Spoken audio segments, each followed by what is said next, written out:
siguiente video es una presentación del módulo 1 de Derecho Procesal Civil 3, que está dada en la Universidad Nacional Experimental de los Llanos Occidentales Ezequiel Zamora. Programa de Ciencias Sociales en la carrera de la modalidad de Derecho Mixta. Ahora bien, el tema a tratar a continuación, vamos a hablar sobre las vías ejecutivas. La vía ejecutiva, conforme al artículo 630 del Código de Procedimiento Civil, es un juicio especialmente dado en cuanto a los acreedores valiéndose como un instrumento público y auténtico. Así como también se puede decir que que esta es una obligación reconocida para pagar las morosidades a pagar y lograr embarcar bienes suficientes a sus deudores para que le garantice la posterioridad y resultados de los procedimientos.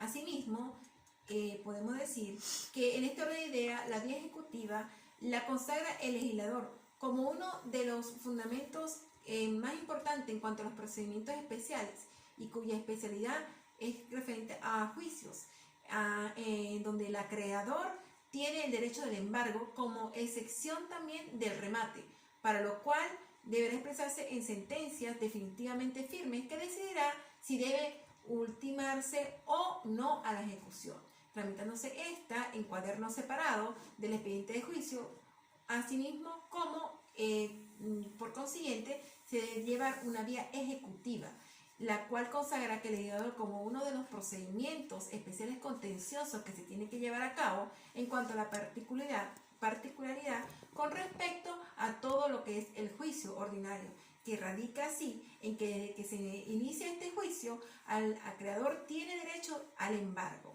y demás actos anticipados. Como también podemos definir que todo esto tiene que ser con una sentencia definitivamente firme que se definirá y que debe ultimarse a no a la ejecución, tramitándose así esto en cuaderno separado en el expediente del juicio principal. De conformidad con el artículo 630 del Código Orgánico de Procedimiento Civil expresa que cuando el demandante presenta un instrumento público o un instrumento auténtico, este se debe llevar con una prueba clara y ciertamente la obligación en el cual tiene que tener un plazo cumplido o cuando acompañe vale el instrumento privado o reconocido por el deudor. Asimismo, el juez examinará cuidadosamente este instrumento para que así las personas indicadas o solicitudes en cuanto al acreedor acordada inmediatamente el embargo de bienes suficientes para cubrir la obligación que se tiene que llevar a cabo y asimismo poder tener así la vía ejecutiva que tiene 3 presupuestos o requisitos esenciales que se van a señalar, el cual uno de esos es que debe tratar llevar a cabo una obligación de dar. ¿Esto qué quiere decir? Esto está estipulado en el artículo 630, el cual dice de pagar alguna cantidad, la cual se pudiese interpretar como que si fuese el trato de la obligación de dinero.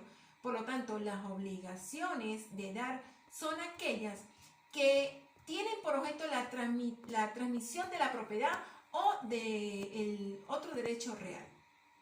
Asimismo, también es importante que la obligación sea líquida y de plazo de vencimiento o de vencido.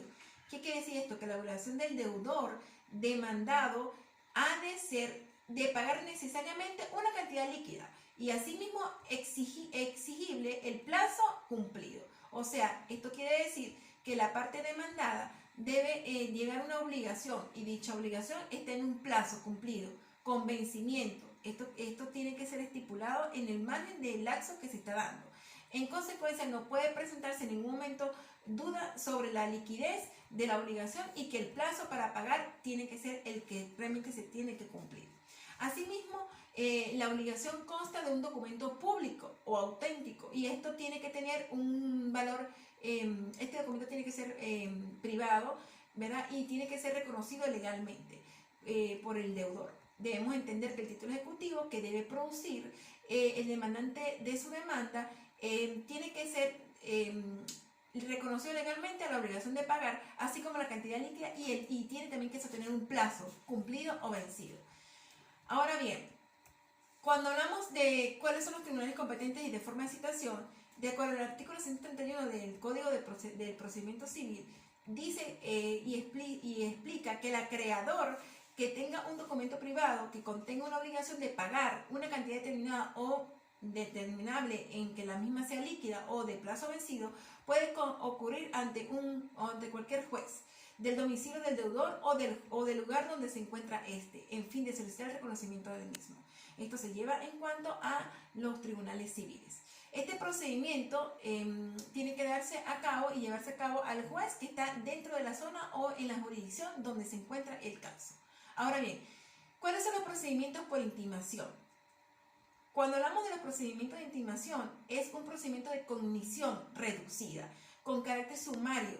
Este está dispuesto a favor a quien tenga derechos creditorios. Es importante y vale resaltar que esto tiene que dirigirse el caso en una prueba escrita y que solamente puede llevarse ante un juez mediante una demanda y debe ser todo esto está estipulado también en el artículo 640, donde se delinean las principales características del procedimiento de intimación, los cuales debe ser en efecto por medio de un escrito y cuando la pretensión del demandante persiga el pago de una suma líquida exigible que tiene que darse a cabo por un bien mueble o de una cosa mueble, ¿verdad? Donde esto tiene que determinarlo el juez en cuanto a la solicitud del demandante y este decretará la intimidación del deudor. Todo esto también tiene un plazo y este procedimiento ordinario debe presentarse por medio o ante el juez. Este procedimiento se aplica cuando el derecho subjetivo sustancial que se hace valer en cuanto a la acción es un derecho de crédito. Estos derechos se puede decir que debe ser líquido exigible y puede aplicarse también en el procedimiento de intimación donde sean de cosas fungibles. Son cosas de la misma especie o pagos a ocupar de una u otra situación. También se aplica el procedimiento de intimación cuando se persigue la entrega de una cosa mueble determinada y quedando excluido para los inmuebles. Esto queda excluido completamente. Ahora bien, en cuanto hablamos de la ejecución de crédito fiscal, es la suma de impuesto de valor agregado que se tiene que llevar a cabo con el contribuyente de operaciones afectadas y realizadas durante el mismo periodo. Esta ejecución debe ser con un procedimiento de créditos fiscales, como lo indica el artículo 290 del Código Orgánico Tributario, escrito en Tribunal Contencioso Tributario, competente y admitida del deudor, como la forma de pago o el pago que tiene que llevarse a cabo en un lapso probatorio que concede solamente de 4 días. Este fallo puede ser apelado por ambos efectos y ningún fallo debe impedir el embargo de bienes, excepto si la segunda instancia no resuelve este caso o si el acto no está definitivamente firme. Cuando hablamos de la ejecución de hipoteca, esta es un procedimiento ejecutivo a través del cual se hace posible la ejecución de bienes dados en garantía hipotecaria. Esto es realmente para dar el cumplimiento de las obligaciones garantizadas conforme a las disposiciones previstas en el artículo 660 al 665 y 657 del Código Procesal Civil. Donde tenemos las sustanciones del procedimiento y la intimación del personal que se aplica a reglas de citaciones. Asimismo no se encuentra al intimidado y se reemplaza por carteles siguiendo unas reglas especiales que están establecidas en el artículo 650 de este mismo Código Procesal Civil. Asimismo, cumplidas las diligencias de emplazamiento de carteles, si el demandado no comparece a darse por notificado dentro de los 10 días, que es el plazo legalmente, esta última debe tenerse atributos por medio de autos para hacerse cumplido estas mismas. El tribunal nombrará así un defensor al demandado con quienes entenderá esta intimación. Una vez intimado el deudor y el tercero, que es el poseedor, se abren simultáneamente dos lapsos. El primero, que sería de 3 días. Se dará en cuenta un despacho para que el deudor o el tercero posee o pague la suma intimada Así, también hay otro lapso del segundo de 8 días, también de despacho, de acuerdo a lo que es la sala de casación civil para cualquiera de los intimados que formule la oposición. Y si al cuarto día no acreditaren o el deudor o el tercero no ha pagado, se procede al embargo del inmueble y así se continúa el procedimiento de arreglo o dispuesto a la ejecución de la sentencia hasta que se saque o se remate ese inmueble. En este caso se suspenderá el procedimiento si se hubiese formado la oposición que se refiere en el artículo 663. Decidida la oposición y si fuera declarada sin lugar, se procederá al remate del inmueble previo a la publicación en un cartel fijando el día y la hora para el efectuado. Asimismo, el acreedor tiene derecho a que el remate se lleve a cabo y se haga efectivo con su precio para así llevar toda lo que es la creencia y asimismo se lleve a cabo lo que está estipulado en el artículo 590 para así responder el deudor o el tercero. El juez será responsable y es el único responsable de esta caución que haya aceptado en cuanto a las resultas que dé después del acto insuficiente. Ahora bien, en cuanto a lo que es la oposición del pago según el artículo 663, los enlaces para realizar los motivos de oposición están establecidos en algunos artículos, ¿ya? Como es el tercero, donde podemos decir que la oposición intimida los motivos siguientes, tachando lo que es la parte de la vía incidental, el documento de préstamo, que está establecido en el artículo 438 y las cuales están señaladas también en el artículo 1380 del Código Civil. Asimismo, el pago de la obligación cuya ejecución se solicita siempre que consigne junto con el escrito la oposición de la prueba escrita por el pago. La compensación de la suma líquida también se consignará junto con el escrito de oposición la prueba escrita correspondiente. Asimismo, la prórroga de la obligación cuyo incumplimiento exige que cuyo efecto consigna junto con el escrito de oposición y por disconformidad del saldo establecido por el acreedor en la solicitud de la ejecución, siempre que se asigne con todo lo que está escrito en cuanto a la prueba que se fundamente. Y asimismo podemos decir que hay una extinción en cualquier causa de la hipoteca establecida en los artículos 1907 y 1908 del Código Civil.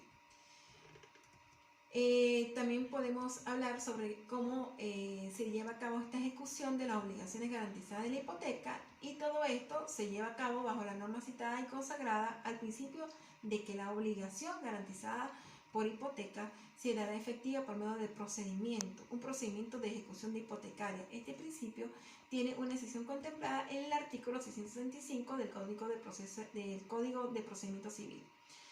Esta tiene una ejecución de obligaciones garantizadas con hipoteca que no llene los extremos requeridos que están establecidos en el artículo 661 de este capítulo, también dado dentro de este Código de Procedimiento Civil. Y cuando es importante señalar la prescripción de la hipoteca, que supone una inacción negligente o abandono de titular de la acreencia, donde todo esto debe llevarse a cabo por medio de un efectivo su crédito durante un tiempo determinado. Es importante también señalar que en Venezuela no existe la obligación perpetua o eterna. Si el acreedor no ejerce su derecho, lo pierde automáticamente. Asimismo, es importante también hablar sobre el juicio ejecutivo de prenda. Este procedimiento de ejecución, tanto el deudor prendario como la prenda dentro de 8 días siguientes después de su intimación, pero en este caso no le es admitida la oposición si no es presentada en el opositor con la garantía suficiente para el pago de lo solicitado y regida bajo intereses que se deben llevar a cabo. Asimismo, los juicios de cuenta es un procedimiento que tiene como finalidad obtener de una persona que haya administrado o hubiese estado encargada de bienes ajenos, informando de su actuación, señalando tanto las pérdidas como ganancias dentro de esa administración. Todos estos conceptos son importantes en cuanto a lo que es los conceptos en el primer módulo señalado para lo que es el Código Orgánico Procesal Civil. Muchas gracias por su atención.